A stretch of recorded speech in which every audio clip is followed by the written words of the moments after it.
often when we talk to the uneducated, and it's not their fault because they haven't been taught this. This is not conventional wisdom. The conventional wisdom is if you want to make more sales, you have to cut your prices because people think that's the only thing that matters. So we want to talk about how to raise your prices without losing sales because it's one of the first things we get people to do. We're like, right, let's get those prices up. And often they say rather squeamishly, but won't I lose sales? I want to add something here. I want to add a caveat to this. You will lose some sales, probably, but they are the sales you want to lose because you don't want to be selling to price buyers. I want to be very clear about that. Price buyers are the second worst clients you'll ever get. The first worst clients are enthusiastic ones, but that's a different topic. So yeah, it's how to raise your prices without losing customers or clients or sales, except the ones you want to lose because working with them would be worse than having your foreskin cleaned with a wire brush. Mm-hmm. And the price increase more than makes up for the lost sales. I mean, I can show people the maths, but I got a handy graph somewhere that shows it's a graph of your price increase, your profit increase, and how many sales you need to make to maintain where you are. The numbers are ridiculous. Now you can lose about a quarter of your sales on a 10% price increase and still stay where you are. It's stupid. I don't remember the numbers offhand, but it's wildly disproportionate to what you would think. Yeah, incredibly so.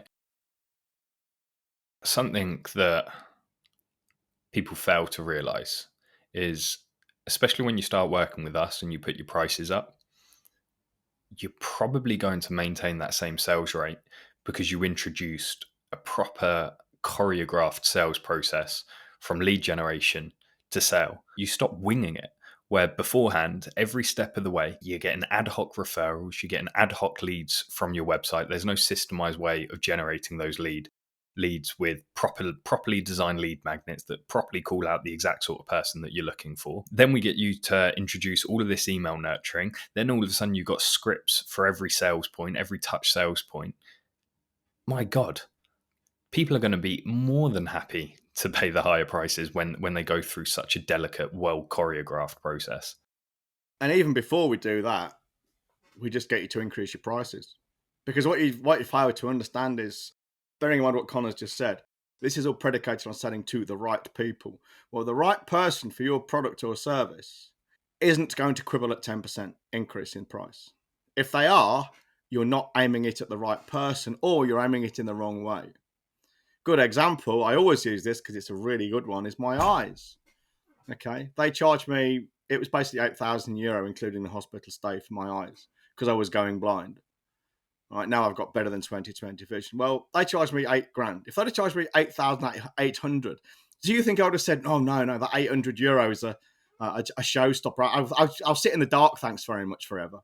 You know, no, it's not like that. You know, if people want it, the 10% is irrelevant. Yeah, 10% is completely irrelevant. Combine that with a proper choreographed sales process, you're fucking laughing. I don't know how many times we have to say it, but if you're winging sales opportunities and you believe you're better without some form of structure, you're kidding yourself. You're absolutely kidding yourself. Oh, it's ego. It's pure ego. Ego fear protection. as well. Well, yeah, but the fear comes from the ego. When we talk about ego, and this is huge in core control, by the way, it's one of the first things we talk about, let go of your ego. Because ego isn't just, I mean, when we talk about ego, we think of some Essex wide boy in his BMW mouthing it off. But it's not. Ego is, if you are afraid on LinkedIn of, say, posting something because of what people might think, or you even post yourself, and I've seen this many times, I don't want people to think I'm being salesy. That's ego. Because you're worried about what other people think of you. You want to appear a certain way to others. Hey, that's ego. Now, if I would recommend to all of you, you get comfortable with the idea of being not okay in front of others. Be like Peter Falk, Columbo. Dirty raincoat, slightly disheveled hair, smoking, seemed a bit stupid and scatty, but he always caught his man. That was quite deliberate, and it's a bit of a caricature. But get comfortable with being not okay in front of everyone. Be the least okay person in the room. So, maybe have your sweatshirt like now, or your shirt, and maybe your tie's a bit wonky. Maybe you've got a food stain on your collar. All right. Maybe you got a shaving cut if you're a bloke. Maybe if you're a woman as well. I don't know. Forget your pen. Maybe you say, I forgot my notepad. Can someone lend me a piece of paper? Or I haven't got my pad. Pull a dirty envelope out your pocket and write on that. Be un-okay. Give other people a sense of superiority over you. Because that sense of superiority of their ego over yours, well, that will be very forgiving because they'll just feel better and they'll feel they're doing you a favor. They're better, they're superior. They're dishing out favors to you. If you care about that, because let's face it, your job is to make sales if you can help these people, why are you worried what they think? You go home to a nice fat bank balance and you pay for your Sainsbury's and Tesco shopping. You've got what you want. They've got what they want. The only thing that's a problem for you is your ego. Grow up. We really walk our talk here. I mean, for We those do. that are watching on YouTube, have a look at John right now. He's got no shame in turning up, with a wonky beard. Dirty old cat.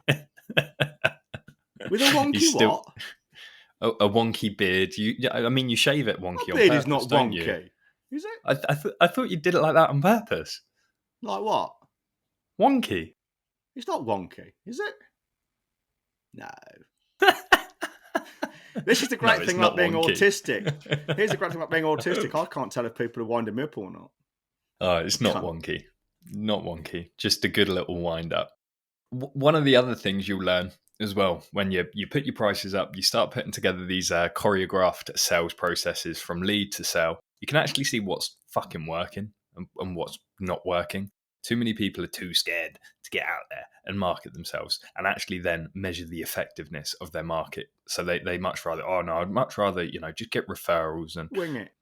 update my sales website and I just take what comes, does. That's what we hear. Bollocks. You need to be knowing fucking how good your scripts are. Well, here's the thing, you say. Imagine this, and you're right, it is fear. Because imagine if you have a choreographed, scripted, well, it's a framework, not a script, because it's not verbatim. It's a framework that directs your conversation in the sales process from beginning to end. So you always know where you are, you always know what the next step is, and the most important of all, you always know when to say stop. This isn't going any further, all right? Imagine if you've got a process like that. Well, what does that reveal to you? The most scary thing that can reveal to you, what I'm doing doesn't work. Well, it's not so scary that it doesn't work, and that's why you're not making any money. That's scary enough, but you know it anyway because you've not got enough money. What's really, really scary about that is I've got to do something different. That's really fucking terrifying to most people because it might mean, I've got to start to learn to sell, and I don't want to do that. So it's much better to use stuff like social media marketing, which is completely unmeasurable, untraceable, untrackable. All right, you can't attribute sales to any of it really, but it's comfortable because hey, it's just me being raw and authentic and raw and vulnerable. It's nonsense. It doesn't work. Nothing like people say it does. I've proven this with a little video last week.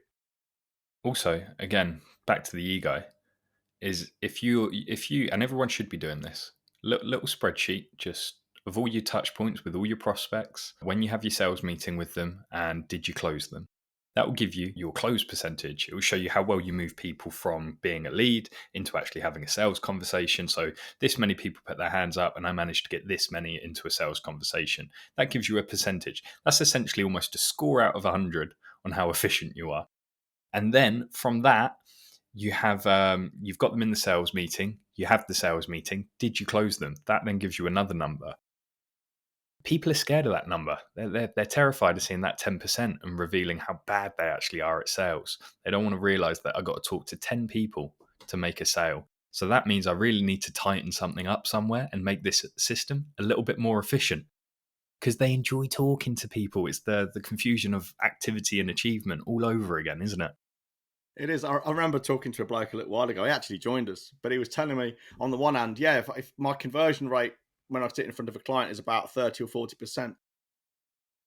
And then we went through some numbers. And if that was true, he'd been doing about like 2 or 3 million a year.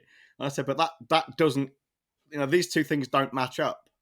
You're obviously, he's not lying. I don't think he was lying to me. He was deceiving himself because he didn't have a measurable process. And we all do it. Take it to its very simplest. Research has shown rich children if you ask rich children to estimate the size of a 50p piece, rich children, or the children of rich families, always assume it to be smaller than poor children. It's that simple. We overinflate what we don't have enough of. We always think we've got enough time. We overestimate our abilities. More than half of drivers would mark themselves as better than average. Yeah, including me. That is hilarious. I mean, from a legal point of view, no, I'm not. I break the law all the time. But I think from I'm a legal safe. point of view, I'm 0.01%. What? The bottom end, you mean? No, top. Bollocks. Top. No points. Did you do this, you never cross your hands. You do this. Hey, I'm wanking that steering wheel off with two hands at all times. I usually steer with one hand, the other hand's playing with myself. Anyway, what's the next thing? Second, so that's you need a choreographed system. There's if you're going to take this seriously, let's do it properly. Let's not wing it. So here's what you do. Simply put together a framework of all the things that you want to know from every time you have a conversation with a prospect, whether it's the initial phone call, whether you're going into people's houses and making a presentation there, whether you're doing it over the phone. For every touch point you have with prospects, have a framework to follow. That simple. 2 is start implementing some form of tracking. Get comfortable with the idea that you may, first recognize how many meetings you have to have in order to make a sale. At the end of the day, sales is just a game of numbers and math, and then we play around with the numbers and the math to make you more money. So put together some frameworks, put together some tracking, and please, for the love of God, know your close rate. On the triage calls, just before we wrap up, I ask them, how much money do you want to make? How much money do you want to make? I ask where they're at and what they want to make. And okay, and what's your average ticket price? Okay, and how many of those do you sell a month? Okay, and how many meetings have you had this month to sell that many? And often it's about a 10% close rate. Often that seems to be. And I say, that's 10%, and they go, oh, that's a lot worse than I thought it was. And we've literally just done fag packet math. And I say, so in order for you to get your goal at your current close rate, you need to have this amount of meetings. And often it means they need to be having meetings all day, every day to hit their goal. And I ask, so what you can do about it now you know these numbers? And some of them say, well, I've got to get more meetings. And I'm like, I mean, that is one answer, to be fair, but it's not a wrong answer. Not the best answer. No.